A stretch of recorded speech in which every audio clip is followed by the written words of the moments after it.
અત્યારે પેલા પ્રદેશ પ્રમુખ તો સાહેબે બનાવ્યા, પવાર સાહેબે, અને પેલું અમારું સંગઠનનું કામ હતું, પ્રદેશ કારોબારી રચવાના. અમે ભાઈ હરિકૃષ્ણભાઈને અમારી બોડીમાં હરિકૃષ્ણભાઈ સાથે છે, અમારી 60 જણાની બોડી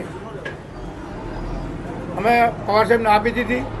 અને પછી સંગઠનના કામ થયા પછી અમે રાજકોટ લોકસભાની પણ માગણી મૂકી દીધી છે. અને પવાર સાહેબ ઉપર અમને ખાતરી છે કે ભાઈ ખેડૂત નેતા, ગામડા સાથે સંકળાયેલા નેતા, અને હર હંમેશ ગામડું, ખેડૂત અને ખેતી હારે બધોય સંકળાયેલા રહ્યા. તો અમને બધાને એવી લાગણી છે કે જો રાજકોટ અમને સીટ આપે, 2007માં હું ગોંડલ મને ધારાસભ્ય બનાવ્યો હતો, મને ટિકિટ આપી દીધી.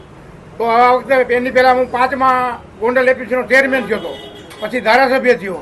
અને આ વખતે જો લોકસભાની ટિકિટ આપે તો હર હંમેશ હું લોકોએ જોડાયેલો માણસ છું, લોકોની સેવા કરવાનો માણસ છું. જો ટિકિટ આપે તો અમે લડી બતાવશું.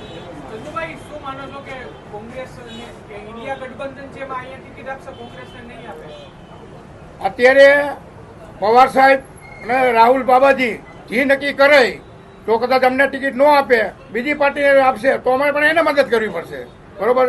પણ અમારે માન્ય તો પવાર સાહેબ રહેશે. એને માગણી મૂકી હોય ને, બરોબર. પણ આખા ગુજરાતમાંથી એક સીટ તો અમે આપીએ ને, તો એને પણ ફાયદો થાય ને.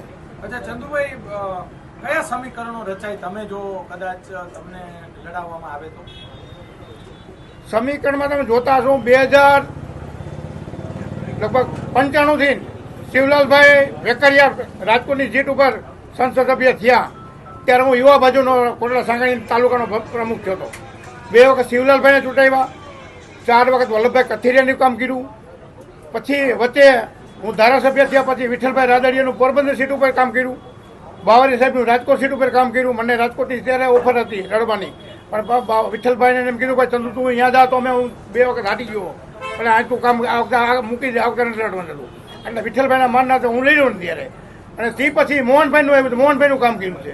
એટલે રાજકોટની જનતા માટે, ખેડૂત ભાઈઓ માટે, શહેરીજનો બધા, કારખાનાના માલિક માટે બધા હું જાણીતો ચહેરો છું, અને હર હંમેશ બધાને હાડી મળી રહ્યો.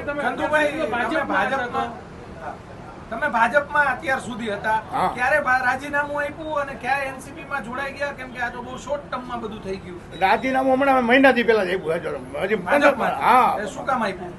બસ કે અમુક અમારા તાલુકાની તકલીફ અમુક હોય જે હોય. કારણ કે અત્યારે હું કોટડા સાંગાણી, વિઠ્ઠલભાઈનું કેમ કનોણા છે એમ મારું કોટડા સાંગાણી છે. હું 25 વર્ષ સરપંચ હતો, ત્યાં અમારે 51 જ્ઞાતિનું કામ છે. પટેલ તો અમે ખાલી 35% છે, પણ હું અત્યારે મારો છોકરો સરપંચ છે, બરોબર છે. એટલે બીજા પ્રોબ્લેમ ઘણા થતા હોય. હું સહકારી મંડળીનો પ્રમુખ છું, ગોંડલ એપીએમસીનો ચેરમેન છું. અર્જુનભાઈને ભાજપમાં પ્રવેશ કરાવ્યો એટલે તમે રાજીનામું? નહીં, એવું કાંઈ નથી. એ કોઈ મને લેવા દેવાનું નથી. અમારો બીજી પોલિટિક્સ છે. એનસીપી ટિકિટ નહીં આપે તો પક્ષમાંથી નહીં.